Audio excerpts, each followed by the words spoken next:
Et si la crise a eu pour effet de faire passer de nombreuses thématiques au second plan, il n'en reste pas moins qu'à Monaco, donc la mobilisation reste intacte au service des océans. Le vice-président de la FPA2 est avec nous. Bonsoir Olivier Vanden. Bonsoir Patricia Navarro. Vous avez tenu coûte que coûte à maintenir cette Monaco Ocean Week. L'urgence de la situation impose que la cause des océans reste une priorité que même la crise ne doit pas faire oublier. C'est vrai que nous avons vécu une première année de pandémie de Covid assez tragique d'un point de vue crise sanitaire, crise économique et sociale. Mais il était important, là encore, de ne pas opposer santé et environnement. Et donc il a été assez naturel pour nous de concevoir, il y a déjà quelques mois, le maintien de la Monaco Blue Initiative qui se déroule en ce moment et de la Semaine des océans, la Monaco Ocean Week, fin mars. Comment allez-vous contourner les difficultés inhérentes au contexte sanitaire ?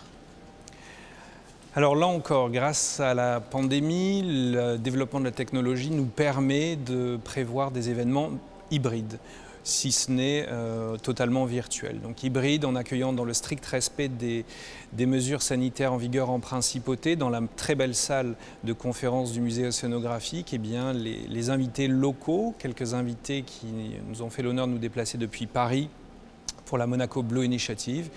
Et puis, pour les différents événements qui vont ponctuer la semaine, une plateforme internet qui est accessible au monacooceanweek.org et qui permet en temps réel de se connecter aux différents événements publics. Le coup d'envoi de cette Monaco Ocean Week, on l'a vu dans le reportage de Fabien Bonilla, a coïncidé avec la Monaco Blue Initiative et ce message de John Kerry. C'est une preuve, s'il en fallait une, de la force et de la reconnaissance du leadership de Monaco en matière de préservation des océans. Incontestablement, la Monaco Blue Initiative qui a été inaugurée il y a déjà 12 ans par le prince de Monaco.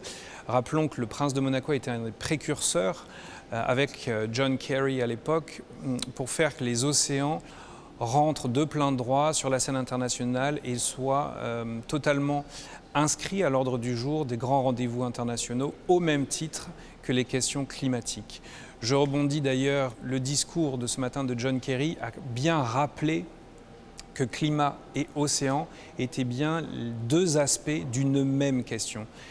Et je crois que depuis la crise du Covid, en tout cas c'est l'espoir que nous avons dans l'esprit des décideurs, du grand public et du secteur privé, et nous y reviendrons certainement plus tard, eh bien il y a une prise de conscience qui fait que la santé humaine, la santé des hommes, ne peut être évaluée sans réfléchir à la santé animale et à la santé environnementale. Olivier Venden, difficile d'être exhaustif tant le programme est encore chargé cette année, mais s'il ne fallait retenir que quelques exemples de temps forts de cette Monaco Ocean Week, lesquels seraient-ils ?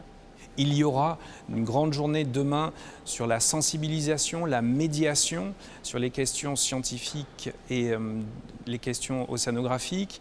Il y aura également mercredi et jeudi des rencontres, des échanges sur la finance bleue et la présentation donc, de différentes start-up d'innovation technologique qui permettent d'aborder notamment la question des pollutions plastiques et des nanoparticules de plastique qui infiltrent nos océans et la chaîne alimentaire.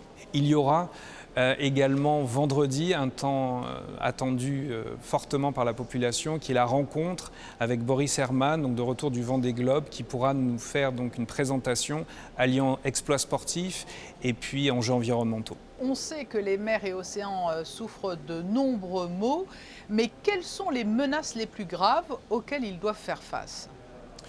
Alors oui, les tensions malheureusement n'ont pas cessé sur les océans et ont même tendance à se renforcer. Nous pensons principalement au plastique. Les derniers chiffres donnent le tournis, donnent le vertige, avec 5 000 milliards de morceaux de plastique qui flottent dans nos mers et océans, ce qui représente peu ou prou 250 000 tonnes de plastique, ce qui est assez difficile à concevoir. Donc les pollutions, notamment plastique, mais aussi hydrocarbures. La surpêche. Se pose également le défi du tourisme, du transport maritime. On est quand même dans des proportions très très élevées puisque 90% du transport international se fait par voie maritime aujourd'hui. Quelques chiffres encore, malheureusement, mais 10 millions de requins sont tués chaque année, des centaines de milliers de mammifères marins, de tortues de mer, mais aussi d'oiseaux disparaissent aussi chaque année, bien souvent à cause de la pêche industrielle. Donc pêche, plastique et pollution sont les défis clairement majeurs auxquels s'ajouterait la gouvernance des espaces en haute mer qui ont fait l'objet de très nombreuses discussions, et je repense à John Kerry qui nous avait fait l'honneur l'année dernière de se rendre en principauté à l'invitation du souverain pour participer à une discussion informelle sur la haute mer, un des enjeux majeurs de gouvernance aujourd'hui. Donc cette thématique de la gouvernance et de très nombreuses menaces, vous l'avez dit, mais quelles sont les solutions aujourd'hui? Y en a-t-il? Je dirais tout d'abord des mécanismes financiers innovants qui allient public-privé. Vous connaissez très bien en principauté le Medfund, qui est ce fonds fiduciaire destiné à renforcer et pérenniser les aires marines protégées de Méditerranée. Je pense aussi à l'initiative BIMED, Beyond Plastic in the Med, qui vise à résorber les sources de pollution plastique en Méditerranée, avec notamment le développement d'un club d'entreprises engagé sur cette thématique. Et puis plus récemment, la constitution d'un fonds, le Global Fund for Coral Reef, qui a été lancé à l'initiative de la Fondation Prince Albert II de Monaco en partenariat avec la Paul Allen Foundation aux États-Unis, qui est un fonds innovant parce qu'il allie la philanthropie plus traditionnelle à de l'impact investment, ce qui veut dire que les entreprises qui viendraient abonder à ce fonds pourraient en attendre un retour sur investissement. Et 6 projets dans le monde ont déjà bénéficié de son soutien. Voilà, donc autant de notes d'espoir. Olivier Wenden, merci d'avoir été notre invité au premier jour de cette Monaco Ocean Week. Un plaisir, Patricia Navarro.